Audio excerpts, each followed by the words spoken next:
A todos nos gustaría solucionar nuestros problemas de manera mágica. Cuanto menos esfuerzo y mayor efectividad, mejor. ¿Existen para el judaísmo respuestas mágicas a los conflictos diarios? ¿Qué son las segulot? ¿Es cierto que la Torá da fórmulas mágicas para hacerse rico o tener hijos? Sobre estos temas vamos a estar hablando hoy en Final Abierto. Bienvenidos, mi nombre es Jacob Lipsik. Y mi nombre es Jonathan Beremi. Como siempre comenzamos agradeciéndoles a todos por estar ahí, por seguirnos. Cada vez es más gente la que escucha el programa, la que nos sigue. Los invitamos a apoyarnos también en nuestro Patreon, que ya hablamos, ya les pasamos la dirección. Pueden encontrar abajo del episodio la dirección para apoyarnos también, para seguir mejorando, seguir mejorando la producción, los equipos. Síganos en redes sociales y obviamente agradecemos a Ariel Katz, que está atrás de la producción y todo. Se aplaude. Y a Damián Carmeol. Obviamente. Becayam. A Becayam, que está atrás del préstamo justamente de los equipos con los que no contamos y nos ayudan a mejorar la calidad de este programa episodio a episodio. Exacto. Muy bien, vamos a arrancar con el segulot. La palabra segulá, mucha gente dijo, ¿y qué es segula? Porque cuando preguntamos en Twitter antes de empezar sobre qué era, dijeron, ¿y qué es segula? La verdad que la palabra segulá en sí es una palabra de difícil traducción, pero si uno tiene que ir a la fuente, que es la Torá, siempre se habla de Am Segulá, que el pueblo de Israel es el pueblo segulá. Se traduce como elegido, es para otro episodio especial. El Midrash se encamina siempre por el concepto del tesoro, algo que es muy importante, que tiene que guardar. Vi algo, el pueblo preciado. Eso, preciado justamente por eso, como el precious, cuando hablaba el anillo. El anillo, el Gollum, sobre el anillo del poder. Entonces justamente tenemos una palabra que es algo preciado, o sea, es algo importante, algo que tenés que guardar en un cofre porque te lo pueden robar, porque tiene un valor espiritual, un valor físico, un montón de valor, un montón de recursos que te provee ese elemento y por lo tanto los segulot se puede traducir como un tesoro. Sí, o sea, de vuelta, había escuchado, en realidad no, había leído un rab decía, Israel era Am Segulá, el pueblo segulá, y hoy día es el pueblo de la segulot. Sí, hoy es Am Segulot porque se fue como decía recién, como se fue mutando o se le fue dando cierta importancia a algunos aspectos que en principio uno creía que son secundarios, ¿no? Así es, así es. Para traducirlo al lenguaje cotidiano, cómo se usa la palabra segulá, quizás la mejor palabra en español para hacerlo es receta. La gente toma la palabra segulá como receta. Esta es una segulá para sustento, para los hijos. O sea que es una receta para algo. Quizás no en la interpretación que muchos nos dieron en los comentarios de el truco del jueguito. Como que un jueguito tiene el nivel 1 al 10, pero si entras en el tubo verde del Mario, te saltás del nivel 1 al 8 y te pasas de golpe. O quizás sí. Vamos a ver si realmente esos son atajos o caminos express para tomar llegar a la meta, a fin de cuentas. Ahora, siempre cuando alguien entra o empieza a investigar en el terreno de lo espiritual, siempre hay todas estas cuestiones de lo que tiene que ver con lo esotérico, o una palabra que tal vez se pone un poco en juego, el tema de la magia. Bueno, hacer trucos mágicos para poder hacer que algo flote o que algo me solucione un problema. Entonces, siempre la cuestión religiosa está esta cuestión fantasmal, o llamarlo como quieras. Lo que es interesante es que en el judaísmo no es algo que está guardado para el oscurantismo, la magia negra, es algo que aparece en los libros de estudio, está en el Talmud, aparecen ciertas recetas que uno podría considerar como recetas mágicas para lograr ciertos objetivos. Es correcto. Antes que eso todavía tenemos el concepto de la forma judía de ver el mundo. O sea, el mundo, el que conocemos hoy, el que estudiamos en la facultad, es un mundo muy empírico, donde tenemos que hacer las cuentas, evaluar, por el famoso proceso deductivo, donde uno evalúa, ve lo que veo existe, lo que no veo no existe, lo que no puedo medir no tengo forma de ponerlo en una escala, entonces como no tengo una forma de ponerlo en una escala no existe. Y el judaísmo te dice que el mundo está compuesto por todo un complejo sistema de reglas físicas que podemos medir, como la ley de gravedad, o como los tonos de los colores, o el volumen de un sonido. Pero también hay un mundo espiritual que lo acompaña, y es el famoso Midrash que dice que existe un ángel que le dice a cada planta cuándo tiene que crecer. Claro. O sea que tenemos una especie de paralelismo. ¿Puedo medir si ese ángel existe o no existe? No es un tema que uno pueda calcularlo con una regla. Pero sí que hay un mundo, que ya hay dos mundos hechos paralelos, que son el mundo físico y el espiritual, que se interconectan, y si se interconectan, quizás realmente uno influya al otro, y podemos tener así una relación de entender que una acción, famoso efecto mariposa, pero realmente desde el mundo espiritual. Cuando viene el diluvio, en la historia de la Torá, habla del diluvio porque la gente se portó mal y causó un diluvio. Entonces si uno se porta mal, junta humedad en el cielo y eso hace nubes y las nubes hacen Claro, que... no. Quizás no es tan así, o sea, pero sí que hay una relación bastante directa a pesar de que no se pueda medir. Y eso es interesante introducirlo. Bueno, de hecho, cualquiera persona que tenga fe y que crea en Dios sabe que las acciones espirituales tienen un impacto. De hecho, es muy difícil, siempre me río cuando, ¿qué festividad te parece la más difícil de explicar? Siempre digo Sukkot. Porque ves a los Yehudim que están sacudiendo un limón por el cual pagaron una fortuna. Y bueno, uno evidentemente cree y tiene fe de que cuando hago este movimiento en Sukkot tiene un impacto, y si lo hago en otro día, en cualquier otro día del año, no va a tener nada. Entonces, obviamente que uno cree. Voy a hacer un dibujo que tal vez es un poco burdo, pero es como que uno tiene que tirar de cierta piola espiritual y recae algo. Entonces, bueno, no solamente ocurre en las festividades, ocurre en todas las mitzvot que hacemos, ¿sí? Cuando alguien cumple Shabbat, cuando alguien hace una bendición antes de comer algo, evidentemente creemos que tiene un impacto. Ahora, hay algunas cuestiones que incluso dentro de las leyes espirituales son como que rompen un poco las reglas, ¿no? Que Sí. eso es lo que llamamos la segulot, es decir, uno dice, bueno, ¿sabes qué? Para dar un ejemplo, nosotros entendemos en el mundo material, por así decirlo, que hay que trabajar para conseguir dinero. Ahora, en el mundo espiritual uno también cree que en realidad el dinero lo manda Dios. Y de pronto dice, no, bueno, lo que pasa es que, mirá, si comes esto, te mandan dinero. Para un segundo. ¿Cómo funciona eso? Ese es el mundo de las segulot, que algunas son muy famosas y otras no tanto. Sí, algunas son también, hay que separar entre verdaderas y quizás falsas, o cosas más importantes que otras, porque de repente si uno agarra después todo el tablero y dice, mira, entonces es importante levantar el etrog en Sukkot, como dijiste antes, semi-limón, Sí. y ¿es importante hacerlo? Sí. ¿Es una mitzvah? Sí. ¿Y es bueno? Sí. Y después están las segulot, que son un anexo que quizás sería como un plato de comida que es la mitzvah, las órdenes de Dios para hacer algo concreto. Y la segulá sería un poquito de la sal, pimienta, algo que le puede dar un gustito extra o un poder puntual a una acción específica, pero entendamos también que hay que separarla de lo que es la mitzvah. O sea, es un nivel que está más abajo, porque después uno termina igualando que es lo mismo usar 2 panes en Shabbat que comer pan en Shabbat o que tenga una forma puntual el pan. Claro. Entonces, como que tenemos que saber que hay niveles, y hay lo que es una ley divina, lo que es una ley rabínica, que también es igual de importante, y después está lo que es una costumbre y lo que está por debajo de la costumbre, que es un nivel menor todavía. Yo quiero dar un ejemplo tal vez para entrar un poco más de manera concreta para lo que tiene que ver con la segula. Escuché una historia del Rebbe de Satmar, de la Hasidut de Satmar, el Rebbe Yoel, que fue el Rebbe, no los actuales. Hoy en día Satmar es una Hasidut que está dividida, es una película en sí misma. Ya prometimos hacer un episodio de Satmar que nunca hicimos todavía. Pero en algún momento vamos a hablar pero en definitiva hay una historia. Hay quien dice que hay una segulá para que haya Shalom Bait, para que haya paz en el hogar, en la pareja, que es doblar bien el talit, ¿sí? El manto ritual, no sé cómo llamarlo. Sí. Entonces, resulta que terminó el rezo de la mañana y había una persona que se fueron todos de la sinagoga y quedó un joven que estaba doblando de manera meticulosa el talit y tardó un montón de tiempo y el Rebbe de Satmar lo miraba y estaba doblándolo. Dice, disculpame, ¿qué estás haciendo acá? No, es que dicen que para tener una buena relación marital es una segulá doblar bien el talit. Entonces el Rebbe le dijo, ¿sabes qué? Te voy a dar una segulá mejor para la buena relación marital. Guardalo rápido, anda a tu casa a ayudar a tu esposa. Seguro. Sí, uno de repente pierde la escala, pierde los valores y se complica un poco la situación.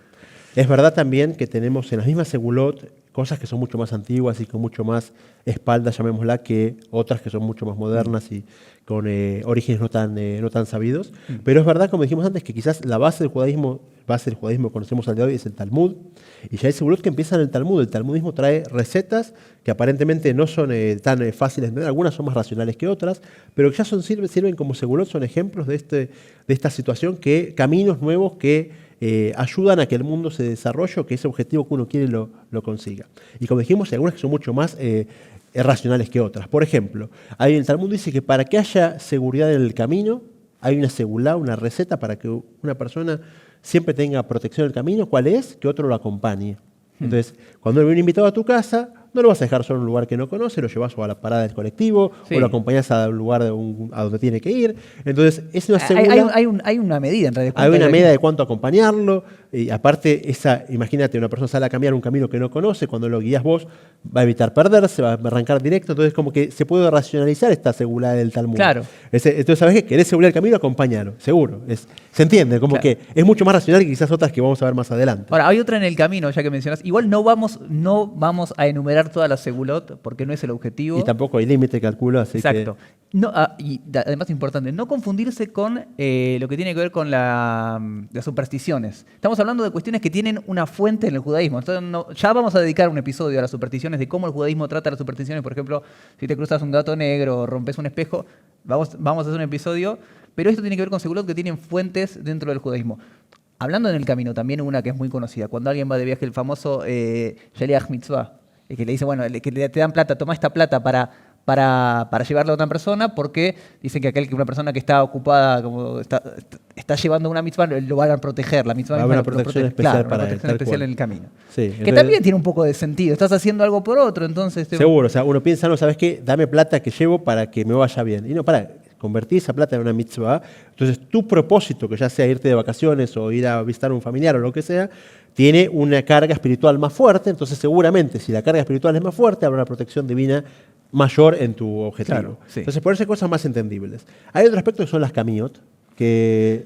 El Talmud lo toma muy en serio. Sí, que expliquemos que son... Kamiot hoy en día se traduce como amuleto, y realmente es quizás un amuleto judaico, que son a veces una escritura de versículos de la Torá, palabras puntuales. Entonces, es interesante que la gente las usaba para protección, y también es interesante que el Talmud la categoriza en dos. Desde el principio dice, mira, ojo, hay kamiot que sirven y hay kamiot que no sirven. Y esto después llega incluso al Shulchan Aruch, porque el Shulchan Aruch te dice que una camilla que sirve la podés llevar en Shabbat. Sabemos que en Shabbat está prohibido trasladar un objeto de un lugar a otro. Y entonces, esto el Shulchan Aruch, basado también en la legislación del Rambam previo a esto, dice que si sirve, llévala con vos. ¿Qué es que sirve? O sea, de repente una camilla porque te protege contra una enfermedad. Y de repente se enferma alrededor tuyo mucha gente y vos no. Entonces dice el Shulchan Aruch, el Rambam, que esa camilla sí la podés llevar en Shabbat. Ahora, también el mismo Rambam, en el Moreh Nevuchim, dice que todas estas cosas mágicas no creas en ninguna. Bueno, el Rambam en realidad es como el ejemplo de... Exacto, es el gran defensor de la racionalidad extrema y que siempre está en contra de cuestiones que tienen ciertas fuentes esotéricas, por así llamarlo de un punto. Pero no es una visión tan aceptada. La gran mayoría hay de todo, pero incluso el Rambam mismo, cuando habla de Shabbat, te dice, podés cargar este amuleto. Dice, ¿cómo? ¿Sos racional o sos irracional? Bueno, se puede explicar también racionalmente diciendo que una persona que ese amuleto le hace un efecto que incluso puede ser placebo, pero le hace bien y le mejora el ánimo, le sube las defensas, entonces que lo lleve esa persona, como que usamos ese efecto positivo en él para que lo cargue en Shabbat. Ya está tocando un tema que es importante, lo quería guardar un poco para el final, para la conclusión, pero que tiene que ver con el efecto placebo y que también está muy relacionado. Sí, seguro. O sea, cómo influye en el ánimo de la persona cuando comienza a hacer este tipo de segulot. Otra de las más extendidas... El efecto placebo, la gente entiende, es que tome un poco de azúcar en vez de un antibiótico y lo cure. Y que la gente lo toma a la ligera, pero sobre el efecto placebo en sí hay estudios formales de lo importante que es. Muchos pacientes se curan con esa pastilla de azúcar porque le da ánimo, porque le da fuerza, porque cree que tiene el elemento necesario para vencer la enfermedad y ese cambio de actitud lo ayuda. Entonces estamos viendo que el efecto placebo no es solamente reírse de que uno se cura tomando azúcar, sino que es un efecto estudiado científicamente que tiene efectos en la persona. Entonces, automáticamente eso le puede dar fuerza a un motor de segulot, porque realmente, como vemos, ese cambio de actitud, cambio de, ¿sabes qué? Con esta pulserita, con esta cadenita que te regalo, vas a ganar el partido. Y el chico sale a la cancha con otra energía y realmente gana el partido. Entonces la pulserita le da energía. ¿Te acuerdas cuando estaba el Power Balance? Que había una pulserita que vendían para el equilibrio. Pues era todo mentira. Qué genio el que le hizo. Bueno, sí, genialidad, seguro que sí. Pero de vuelta, hay un efecto placebo. Entonces, jugando con el efecto placebo, después de repente, 100 compró el Power Balance y a 60 le fue bien. Sí, un saludo a la gente de Power Balance si quieren auspiciar, estamos acá, nuestros brazos están dispuestos a usar la pulserita. Así es. Otro tema, tal vez un poco también relacionado con la segulot, el tema de las brajot, de las bendiciones de los tzadikim, de los grandes sabios, ¿sí? Cuando mucha gente va a grandes sabios a pedir una braja. Ahora, eso yo quiero separarlo un poco de la segulot. Digo, muchas veces, bueno, mira, aparte cuando uno entra más en el mundo religioso, bueno, mira, necesitas tal cosa, anda a pedirle una bendición a ese rabino. Ese rabino da bendiciones especiales Ojo que hay mucho chanta dando vuelta, pero digamos, cuando uno sabe que es un rabino, un gran sabio en Torá y que tiene Irat Shamayim, temor al cielo, eso tiene una fuente en la Torá. Por ejemplo, cuando se enfermó Miriam, Aarón le dijo a Moshe, hacé tefilá para que Miriam se cure. Porque Aarón, hacé tefilá vos. No, evidentemente nosotros creemos que los tzadikim y los Talmidei Jajamim, los grandes sabios, tienen un modo de influir en Hashem. Nosotros pedimos a Hashem que mande la reforma, no que el tzadik. Sí, Pero es importante, claro. eso es...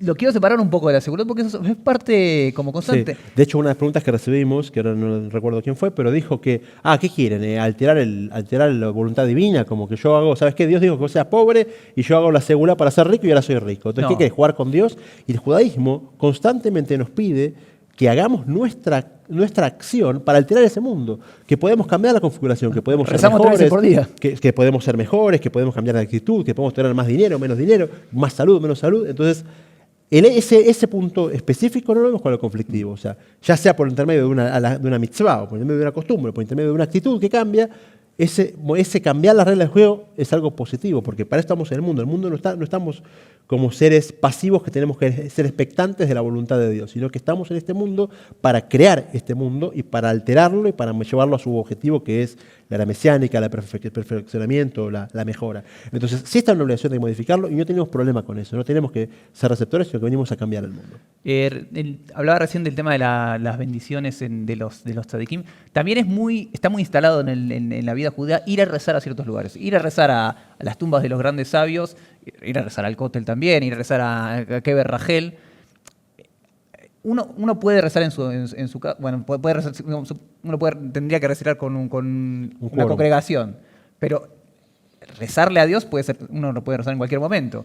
Pero sí es aceptado que hay lugares en donde la tefilá o el rezo tiene como un acceso más directo. Y eso está instalado también en el mundo judío. Por ejemplo, Keber Rachel es sabido que es un lugar para ir a hacer grandes pedidos.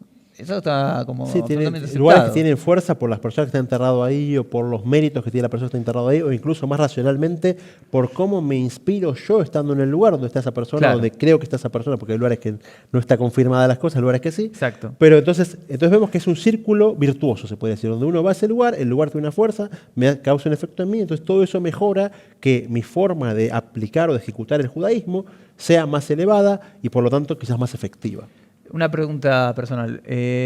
Vos, cuando fue el Brit Milá de tu hijo, ¿sí? Sí. El Kvater, el famoso Kvater, ¿se lo diste a alguien que no tenía hijos todavía? Perdón, esto es porque hay una segula. ¿Quién es el Kvater? Dentro de toda la ceremonia de la circuncisión está la figura del Kvater, al menos en el mundo ashkenazí seguro, en el mundo sefaradí no estoy seguro. Pero creo que también, imagino que también. Está el honor de darlo, no sé si tiene ese efecto, Okay. o sea, si consideran de la parte mística. ¿En qué funciona? Que viene, el chico está supuestamente con la mamá en la parte donde están las mujeres, entonces de la parte de las mujeres va a pasar a los hombres, se elige a una pareja, por lo general, a una pareja que todavía Tiene no ha tenido dificultad hijos o para- que ha tenido dificultades de tener hijos, y dicen que es una segulá, volviendo al tema en cuestión, para tener hijos. Vos, a pesar de que te presentás como el gran racionalista del equipo, cuando tuviste que elegir un cuáter, ¿te fijaste en eso? Elegí a una persona que no tenía hijos, pero no me fijé en eso para nada. Una persona que estaba casada hace poco, así que tampoco es que... ¿No te fijaste? ¿No influyó en nada en esa decisión? No influyó en nada. Le di a una persona que, de hecho, me parece que la esposa estaba embarazada y después tuvo familia al poco tiempo del Brit Milá, pero no lo usé para... ¿Fue la segura? No sé, no recuerdo. Quizás le di a varias personas, quizás algunos sí estaba o me pidió, no lo recuerdo.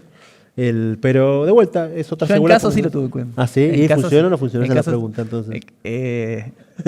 No, son cuestiones privadas. Pero sí lo tuve en cuenta. A la hora de elegirlo, a la hora de elegir, no en todos los casos, pero en un caso seguro lo tuve en cuenta. Algo muy importante con esto de la segulot está el tema del origen de cada una. O sea, como dijimos antes, hay cosas que de repente salen del Talmud, salen del libro de Alajá, ese segulot que está en el Shulchan Aruch, que es el código de leyes, y la gente hace cualquier cosa que escuchó porque uno le dijo y le transmitió, y después, escúchame, tenés esta que está en el Shulchan Aruch. Ni hablar si uno por hacer una segulá va a dejar al lado una mitzvah. No, que eso está la- muy sí. Ya lo vamos a hablar antes, pero de cada segulá necesita el origen. O sea, no, ¿sabes qué? Lo leí en tal lugar, o hoy en día la democratización... Mi vecino dice que... Sí, la democratización de la información hace que todos seamos comunicadores y cualquiera puede escribir.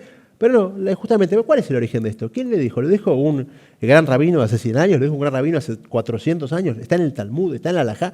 Entonces es interesante porque no todo es lo mismo. Entonces quizás una segula surge del, como dijimos, acompañar a la otra persona, surge del Talmud y tiene mucha más fuerza en la historia judía y el peso espiritual de la costumbre. Y otra surge porque, como dijiste, me dijo mi tía, mi abuelo, cosas que se recontra deforman. Tuvimos consultas de toda clase antes de empezar este capítulo. Entonces es interesante, ¿qué origen? ¿Dónde salió esto que me estás planteando? Lo que pasa es que también el tema de la efectividad. Mira, no, yo probé eso. ¿Sí?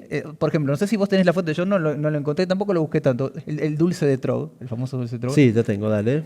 No, yo probé eso y funcionó. Y ya está. No, entonces, una vez que funciona, ya está, listo, estamos hechos y empieza y ponemos una fábrica de dulce de Trog. O sea, ese es un caso, insisto, el dulce de Trog también es una segula instalada que se recomienda darle a una, creo que es para la mujer, no sé si para la pareja, creo que es para la mujer, alguien que también tenga dificultades para tener hijos y dicen que funciona para que la mujer pueda quedar embarazada. Sí, es interesante cómo se deforman también las leyes, porque buscando esto del etrog que decís, me puse a buscar y llegué al Nezir Shimshon, que es un libro aceptado de un gran rabino europeo, Rab Shimshon el Blog, una autoridad del año 1700, y él escribe con tema del etrog, dice, el último día de la fiesta de Sukkot, arrancá el piteme, tipo arrancá el cabito del etrog y después date de acá a los necesitados. Y eso es un buen augurio. Te dice, como es una buena costumbre. De acá siempre es una buena costumbre. Entonces, sí, por eso. Entonces, fíjate que terminaste, ¿qué está diciendo? El día que terminó la fiesta, que no hace falta más usar ese elemento ritual, y sacarle la punta lo inhabilita de justamente usarlo como elemento ritual, entonces ese día saca la punta y date de acá. Entonces de repente esto se empezó a deformar. Rabá después dijo que hay que tener cuidado con esto y no hacerlo en Oshana Rabá mismo porque todavía es útil, entonces esperá que termine la fiesta y hacerlo después.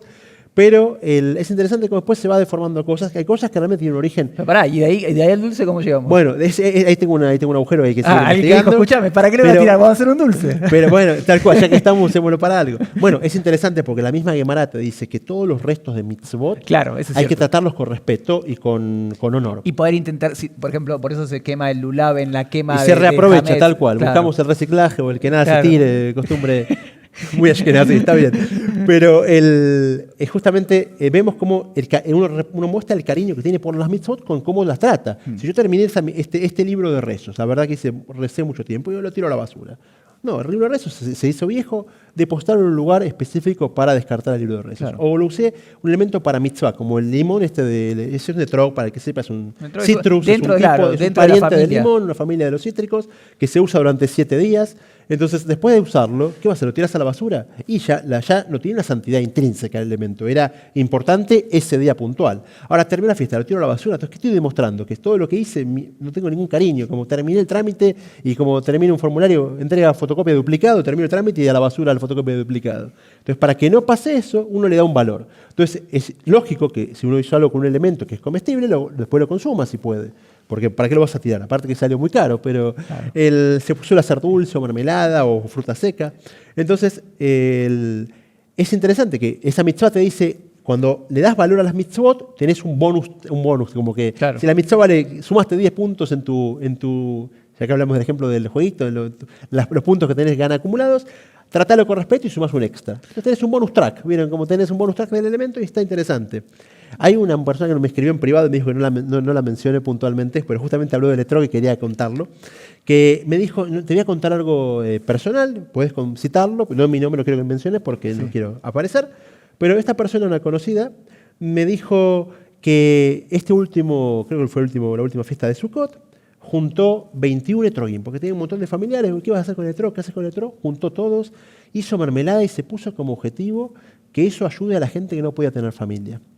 Entonces la repartió, averiguó quién tenía problemas para tener familia, repartió a cada uno un poquito de etrog y me dice, no lo vas a creer, pero a las 2 semanas me hago un test y después venía de muchos años de buscar y no quedar embarazada la chica, le dio positivo, quedó embarazada. Entonces dice, mirá cómo el etrog No es la fórmula que es tradicional, que uno dice, consuma el etrog, no hacerlo para No, los en demás. realidad no. Pero, Porque la Gemara dice, cuando vos tenés un problema, bueno, tenés que dispararle para otro. tal cual, bueno, pero es justamente es asociado con Sará. Dice que la matriarca Sará no podía tener hijos. Y dice que es interesante que el Talmud plantea, como vos dijiste, que cuando uno tiene una necesidad y el compañero tiene la misma necesidad y uno pide por el otro antes que por uno, Dios lo pone adelante que los demás. Entonces justamente esto, esta chica quizás pensando en Segulot, tiene etrog, lo que más importancia tiene la historia para mí de lectura fue, vos pensaste en los demás, ¿viste? Vos te ocupaste de que los demás tengan, que cada uno no le falte etrog, Pero pará. y Dios te recordó a vos. Y para la persona que te lo contó, ¿lo importante fue el etrogo o qué pensó en los demás? Me lo contó en neutro, entonces yo estoy poniendo Ok. el Que te hincapié responda. donde... Sí, ya lo comentaré después del capítulo seguramente, pero es interesante, como que eso sí es una segulá, se puede llamar una receta. Si vos tenés una necesidad con otro, pedí por el otro antes que por vos. Bueno, pará, porque ese tema es demasiado importante por el tema por la cuestión de la segulot. Que muchas veces ocurre que hay gente que tal vez pasa por sobre prohibiciones explícitas de la Torah, pero se agarra de la segulot. Esto yo no voy a criticarlo en sí, porque sobre el final quiero que hagamos una reflexión respecto a la segulot, pero también ocurre eso. Todos tenemos un amor por los atajos. A todos nos gusta, o sea, uno podría sentarse a criticar, ¿no? ¿Cómo puede ser cuando llegás, supongamos, volviendo al ejemplo de tenés que hacer un trámite en una oficina pública? Y a todos nos gustaría que venga, no, vení, pasá por acá. Pero, digamos, objetivamente entendemos que hay algo que no está, hay algo que no me cierra. Si todos tenemos que hacer la fila, tenemos que hacer la fila todos juntos, ¿no? Entonces, entiendo que haya un amor por los atajos, pero generalmente para las bendiciones hay algo mucho más claro que es, por ejemplo, dicen que cuidar el Shabbat es la fuente de Brajá. Muchas veces estamos buscando otras cosas, ¿sí? O por ejemplo, hablamos de los hijos, otra cuestión de, hablemos un poco de la segulot de Parnasá, también muy buscadas. Hay gente que, una segulot muy conocida es el tema de ser cuidadoso con las miguitas, ¿sí? O sea, que no pisar las miguitas. Ahora, esto está también explícito en la miguitas de pan o miguitas claro. Pero eso también es como tiene sentido, una cuestión lógica. Mira, ¿cómo vas a despreciar? O si el tema es pisar las migas, ¿sí? Como si vos despreciás o pisás las migas como que te sobra sustento, bueno, ¿sabes qué? No vas a recibir sustento. Así es, Sí. así es. Son segulot racionalizables.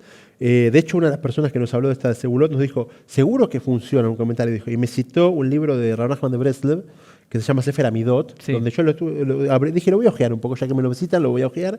Abrí el libro y arranqué la primera y decía, vos querés tener un buen sustento, decía, cuando estás comiendo, primero que el libro se llama Sefer Amidot. Midot es cualidades humanas. Entonces no es recetas mágicas, o sea que es algo que sí el judaísmo hace mucho hincapié en eso, en desarrollarlo. Pero abrí la primera que encuentro y dice, vos querés que tener buena parnasá, buen sustento, cuando estás comiendo, deja un poquito en el plato. No devores todo hasta el final, sino que deja un poquito. Y esto en Midot se trabaja muchísimo en lo que es cualidades humanas, porque una persona a veces come por gula, a veces ya está lleno y sigue comiendo, o a veces, como está adelante, le doy en forma mecánica. Si una persona tiene la capacidad de sepa, ¿sabes qué? Me encantó esta comida, pero dejo un pedacito en el plato por humildad, por autocontrol. Dice Rav Nachman de Breslev que es una receta, una segula, para que tengas un gran sustento. Y se entiende también porque te está pidiendo un desarrollo personal que te hace mejor persona. Y si sos mejor persona, automáticamente debería concederte el cielo una mejor recompensa a nivel espiritual. Y aparte, tenés una relación directa con lo que es el sustento, la comida. ¿Cómo te relacionas con la comida? ¿Es un medio o es un fin? ¿Lo devoro hasta el final o tengo un autocontrol? Entonces, incluso ese ejemplo que nos dieron también se puede racionalizar, que no es el caso, no siempre, pero hay muchas cosas que sí se puede llegar a esa racionalización donde se convierte esta segula o esta receta que es tan atractiva como un condimento para el plato principal. Hablaste de Rabbi Nachman, es imposible no mencionar Uman. ¿Fuiste a Uman? No he ido a Uman, no conozco Uman. ¿Irías a Uman? Puede ser, no Rosh nada, pero puede ser.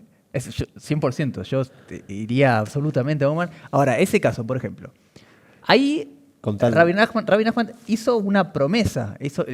Rabbi Nachman, y tal vez nosotros hicimos un episodio respecto de Breslev y Chabad, pero y en ese momento lo hablamos y vuelvo a reiterarlo, duplico ahí.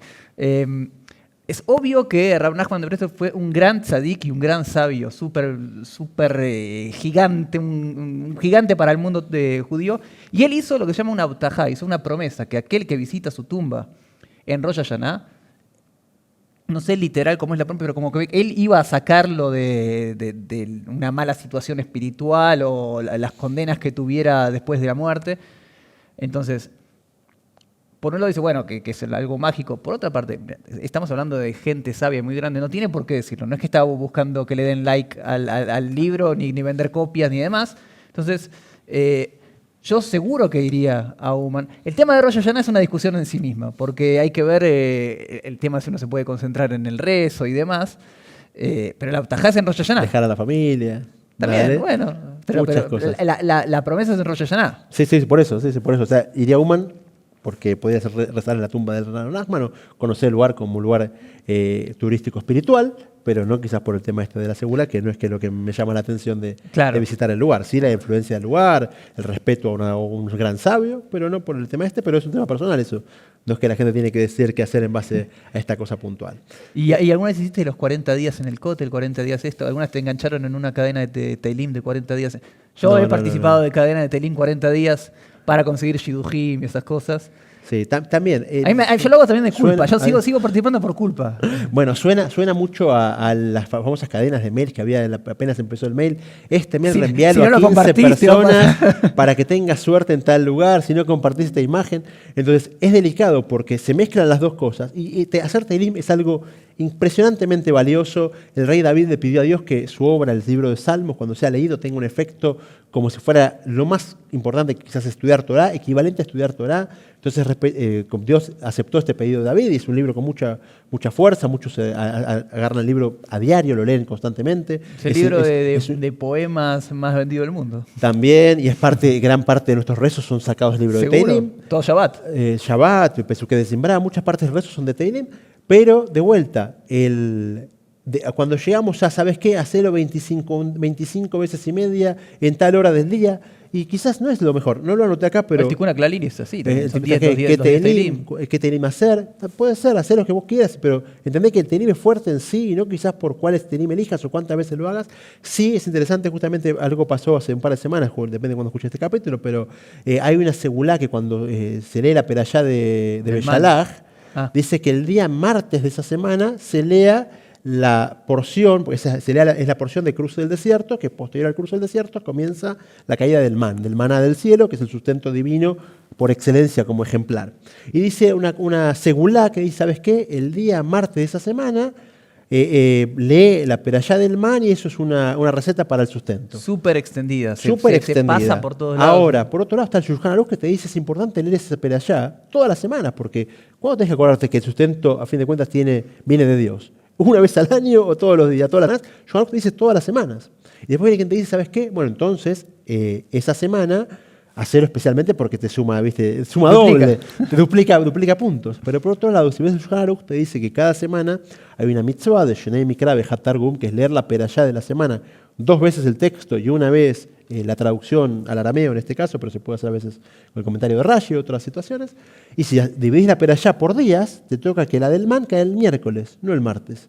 Entonces, el que le da prioridad al martes, porque tiene más fuerza quizás la segulá que la mitzvah del Shulchan Aruch, de decir cuándo hacer las cosas. No se contradice, puedes leerla el martes. Puedes leerla el martes también, y sí, pero hay mucha gente que quizás lee esa parte sola, entonces te faltó 6 partes de la perashá que no leíste, porque estás demostrando que no, me importa la receta mágica más que lo que el Shulchan Aruch dice.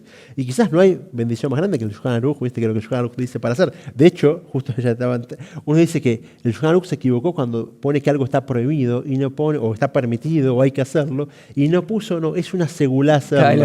Porque sería algo que sí. No hay que decir, es mitzvah prender las velas de Shabbat. Es una segulá prender las velas de Shabbat. Bueno, hay una segulá también. También hay segulá, pero chicos sabios. Sí, también, como lo haces, pero de vuelta. No descartemos en lo principal y nos quedemos con el secundario. La segulá, a lo sumo, el mejor de los casos, puede ser, como dijimos, algo que mejore un poquito la situación. Voy a hacer una historia y tal vez después ya vamos resumiendo. Cuenta que el Rabbi Yosef Shalom Elioshev, que fue el gran dictaminador halógico de los últimos años, de esta generación, parte de nuestra generación, tuvo un bisnieto, creo que no sé si bisnieto o tataranieto, ahí me olvidé. Entonces, es un hombre que murió con más de 1000 descendientes, así que puede haber sido bisnieto y tataranieto. Que fue, no sé si fue el padre que era el bisnieto o no, seguramente ser Sandak del tataranieto. Dicen que es segulá para entrar directamente al Gan Eden. Aquel que puede ser Sandak de su tataranieto. Que es el padrino que sostiene al niño en el momento de la circuncisión. Exacto. Entonces cuentan la historia, hay que ver si ocurrió o no, pero es apropiado, se ajusta a la personalidad que tenía el Rabbi Eliashib. Entonces fueron y le dijeron, mira, quiero que seas el Sandak de mi hijo porque hay una segulá para que aquel que es el padrino del tataranieto que entra directo al Gan Eden.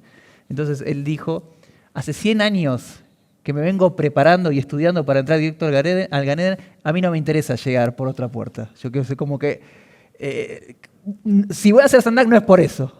Sí, tal cual. Bueno. Ahora, bueno, resumiendo. Tenemos unas consultitas más. Okay. Una chica nos preguntó la segulá de comprar cosas de soltera para cuando estés casada y comprar cosas de niños sin estar embarazada para quedar embarazada. Parece que el origen de esta segulá es el Rebbe de Lubavitch, que lo recomendó una persona. Y es interesante porque esto es un desarrollo muy fuerte de la fe. Hay gente que dice lo contrario, hasta que no nazca el bebé no compres nada por las dudas justamente como previsores de una situación quizás trágica y que de repente sea doblemente trágica. Bueno, pero acá el otro aspecto, que también es interesante verlo, y ambos quizás son positivos y ambos son enriquecedores, es mirá, vos querés algo realmente, empezá a avanzar en ese camino. La famosa historia del que reservó el salón para casarse y no tenía todavía la novia. Así es, tal cual. Vos querés empezar a trabajar, se hace un hombre de fe, y como hombre de fe, cuando el pueblo judío estaba por entrar al mar, al cruzar el mar no se abría. Y estaba el ejército egipcio atrás, el pueblo tenía que avanzar, el mar no se abría, y hubo un famoso Nachshon ben Aminadab que pasó a la posteridad quizás por esa situación, donde dijo, Dios dijo que avancemos, yo avanzo. Y se puso a avanzar y el agua le llegaba a la cintura y estaba fría y encima el agua seguía subiendo y él seguía avanzando. Dios dijo que hay que avanzar y seguía avanzando hasta que en un momento el agua le llegó al cuello, empezó a ahogarse y ahí el mar se abrió. Entonces esta segura es asociada, me gusta asociarla, justo se dio la situación para asociarla con este camino de fe.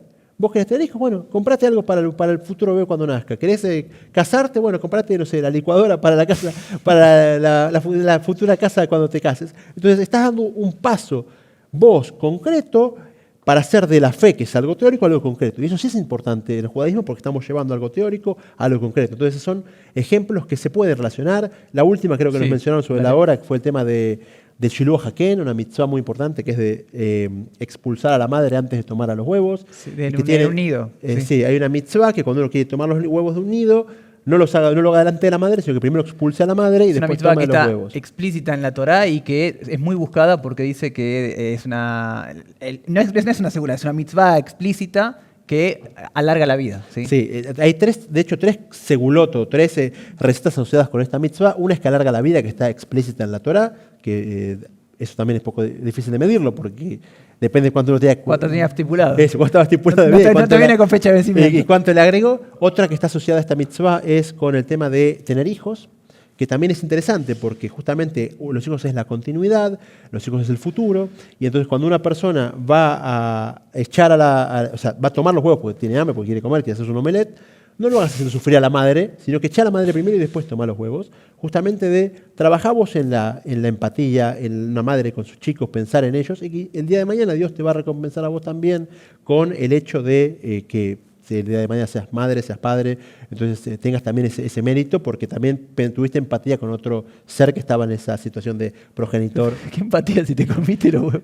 Ese es para el capítulo de vegetarianismo que ya lo vamos a hablar, pero uno puede comerse huevos sacándolos delante de la madre, haciéndola sufrir, y puede pensar en la empatía del otro elemento, del otro animal y espantarlo antes de tomar los huevos. Claro. El último segulá que está asociada con esto es la compra de una casa. Sí. Y que uno si quiere comprar una casa propia, incluso en Argentina, así que tómenla como segulá, buscar a cumplir con esta mitzvah. Ahora, también está interesante, eso lo trae Rashi, que es basado en el Talmud, que hay un principio que está en Pirkei Avot, también en el Talmud, que dice que una mitzvah lleva a otra. Y esa perashá se va dando una sucesión de preceptos. Entonces, si vos pudiste espantar al huevo, después tenés la posición de una casa propia para ponerle barandas, para ponerle la mezuzá. Entonces, como que si vos haces mitzvot, estás en la ruta de las mitzvot. Y para hacer mitzvot hacen falta elementos físicos donde hacer la mitzvah. Hace falta una ropa para cumplir con ciertas mitzvot de la ropa. Hace falta una casa para las mitzvot de la casa. Entonces, uno entra en un camino de mitzvot que automáticamente una lleva a la otra y por ese lado tiene una racionalidad de esta segula. Así que ya sabes, si empiezan a ver gente colgada de los árboles es porque estuvieron escuchando el episodio este. Ahora, para cerrar, ¿cuál es tu tu opinión respecto de la segulot o del fanatismo por la segulot. Porque la segulot, o sea, no se puede opinar en contra de la segulot porque están escritas. Estamos hablando, como dijimos al principio, son todas segulot que tienen una fuente judaica. Pero Chequear fuentes primero, porque Sí. no todas las que circulan son fuentes judaicas, pero Exacto. sí, tal cual. Pero- Entonces, bueno, la llave, la jarada de la sí, llave. la famosa jalada en forma de llave también. Escribieron también después. También escribieron la jalada en forma de llave, que nos estábamos olvidando, gracias el aporte. Entonces, justamente, la jalada en forma de llave... Otra que para- tiene que ver con Parnasá. O Sí. sea, nos encantan las de Parnasá, nos Sí. unimos todas. O sea, Las que hay son que anotarse en de todas. sustento. Es para el primer Shabbat después de Pesas, que es hacer una jala con forma de llave, o hacer una jala pinchada por una llave, o meter una llave dentro de del la, papel de la aluminio jalá. y al que Sí. le toca el pedazo, Sí, esa es para el dentista después, pero Sí. bueno. Pero realmente es justamente, el Shabbat después de Pesach fue el primer Shabbat donde el pueblo consumió el man. Y el man es, como dijimos antes, es el símbolo más grande de que la parnasá viene, el sustento viene de Dios. Y no es algo que uno controla, uno hace su esfuerzo, sí, porque es importante hacer esfuerzo, pero no lo controla. Ahora, hacer de esto algo importante o incluso algo central en el judaísmo, está bien, es una costumbre con un rabino importante, Abraham Yeshua Eshel, que en 1700 escribió esto, que es importante, pero de vuelta, él escribe, es importante hacer la llave y después pedirle a Dios por la parnasá. Y después se armó que lo importante es la llave. O sea, Claro. agarramos, tiramos a la basura la manzana y nos quedamos con la cáscara que recién pelamos para comerse cáscara sola. Entonces, de vuelta, es interesante ver las fuentes, dónde salió, cuál es la idea. A veces la mitzvah es, ¿sabes qué? Agarrar el etrog y darse de acá también, o dar una ayuda al otro. Y uno dice, no, lo importante es comer el dulce del etrog. Había una Entonces, historia de... Resulta que había voy a acá contar había un Hasid que después de que iba al amigo al baño ritual, inmediatamente se cortaba las uñas. Inmediatamente. Entonces un compañero le pregunta, ¿por qué te cortas las uñas? No, porque así lo hace el Rebe. Ah, bueno, entonces yo también voy a empezar. Y se empezó a correr la bola que no, después del amigo hay que cortarse las uñas. Entonces resulta que uno de estos Hasidim se acerca al Rebe, finalmente, disculpe Rebe, le tengo que hacer una pregunta, porque se está esparciendo acá una costumbre de que después del amigo hay que cortarse las uñas. ¿Es cierto que usted se corta las uñas después del amigo? Sí. ¿Y por qué lo hace? Y porque están más blanditas. Como ya se empieza a una cuestión esotérica y demás. Ahora, ¿qué opina del fanatismo? ¿Qué opina del fanatismo de la segulot? El fanatismo de la segulot es peligroso, es perjudicial. Como de vuelta, dijimos, puede tener las cosas que tengan la base, hay que estudiar cuál es la base y por qué, y qué me aportan como ser humano para mejorar. Pero es peligroso porque cuando uno se pone a hacer la lista de los atajos, se olvida de las partes principales. Busca los trucos del jueguito y no sabe cuáles son las reglas básicas para jugar. Entonces es importante darle fuerza al Shulchan Aruch, darle fuerza a la halajá, que la segulá, en el mejor de los casos, sea como el condimento para el plato principal y no sea el plato principal. O sea, nadie cena sal, pero un poquito de sal en el plato de comida le va a dar resaltar el sabor. Es como el caso famoso de un niño que el papá estaba medio desnutrido y el médico le dice que tiene que comer pan todos los días para poder recuperar peso. El nene no quería comer pan, el papá agarraba el dulce de leche o agarraba una mermelada y le ponía una capita del pan para que el nene la coma. Y de repente un día le deja el plato con las tostadas de pan con el dulce de leche y cuando vuelve se encuentra con que están las tostadas todas chupadas, el nene consumió el dulce de leche y dejó el pan. Y esa no es la idea. Acá puede pasar lo mismo y muchas veces pasa eso, que la segulá se convierte en ese dulce de leche, la gente se queda con esto que es más rico y quizás más atractivo. Más fácil. Más fácil también, y después deja de lado el pan, que era lo que necesitaba para su verdadero sustento. Entonces, hay segulot buenas, hay leyes que el Shulchan Aruch dice, incluso no las mencionamos, pero para el tema de la parnasá, el Shulchan Aruch dice que hay una segulá impresionante que llega a la halajá. Un secreto para enriquecerse, y con esto anota el señor en su casa, es justamente el hacer Birkat Hamazon con Kavaná. El famoso Birkat Hamazon son las pocas bendiciones que son bendiciones de la Torá. Y es un texto muy interesante donde uno reconoce cómo Dios manda el sustento y de dónde vienen las cosas. Entonces, hacer eso palabra a palabra y con Kavaná y con la intención correcta es una receta para el ser millonario. Y a veces una persona se mató haciendo 30 jalot con forma de llave y cuando termina la comida se ve que está más a toda velocidad porque está apurado para irse a dormir. Ahora, yo estoy de acuerdo, pero antes de prepararme un poco para este episodio estaba absolutamente en contra de la segulot. También con esa óptica más racionalista. Sin embargo, pensando un poco, no es que le voy a defender el fanatismo por la segulot, pero sí quiero destacar que aquel que hace una segulá, en definitiva, está demostrando emuná. Es decir, la segulá, incluso una persona que no cumple, por eso lo que decía antes que quiero esperar hasta el final. Es cierto que obviamente la segulá más importante que tiene el judaísmo es cumplir las mitzvot, o por ejemplo cumplir con el Shabbat, que es la fuente de la verajá. Sin embargo, A mí antes me molestaba cuando veía a alguien, o sea, me molestaba como, bueno, ¿qué querés? Los atajos, querés la vida fácil, una vida con Dios implica cierto esfuerzo. Sin embargo, debo reconocer que encuentro en la Segulot una fuente de emuná que muchas veces gente que te dice que no cree en Dios, sin embargo, hace esta Segulot. Entonces, hay como, uno ve, no sé, como una chispa en la Neyamá de un Yehudí cuando hace una segula, en definitiva, incluso que no esté cumpliendo nada, está demostrando, en definitiva sí crees que depende de Dios. Entonces, me da esa ternura. Sí, no. Esa ternura. Siempre hay que valorar las cosas buenas que una persona hace, eso no estamos de acuerdo. De vuelta, como decís vos, tiene un lado positivo, pero de vuelta se convierte en un arma de doble filo, porque esa persona dice, obviamente. ahora esta persona ya mete en la bolsa, porque tengo la bolsa de las recetas mágicas y esas las cumplo todas, ya no sé si viene de Dios, si la pasar de sal de mano en mano es un tema divino o no, pero es junta la sal de mano en mano con la llave, la jala en forma de llave, y entonces decimos que está creyendo en Dios. En esta le pegó quizás con algo divino, a veces de casualidad, porque le gustan los caminos, los atajos. Ahora, cuando el atajo es la sal de la comida, o incluso, como decís vos, que también es importante, es el puntapié inicial para llegar a algo más importante, puede ser positivo. Pero con la debida advertencia, con los debidos recaudos, y hacerlo con estudio, con asesoramiento correcto, y buscar las fuentes de las cosas, y no creer que sumo en la bolsa porque aparentemente es bueno. Como dice, igual que pierdo. No, igual que pierdo no, puede ser peligroso si realmente agarraste costumbres paganas, costumbres que no son judías, o eso te estanca y evita que fortalezcas el verdadero judaísmo, que son la Torá, las mitzvot, el estudio de la filosofía judía y todas cosas que realmente nutren profundamente al ser humano y no lo dejan en algo superficial. Lo que todo el mundo está de acuerdo que es segula para Parnasá, para hijos, para éxito monetario en la pareja y demás, es escuchar Final Abierto, ¿sí? Así que los esperamos en el próximo episodio. Síganos en redes sociales, compártenlo con la tía, con sus amigos, sus amigas, y los vemos la próxima semana. Espero.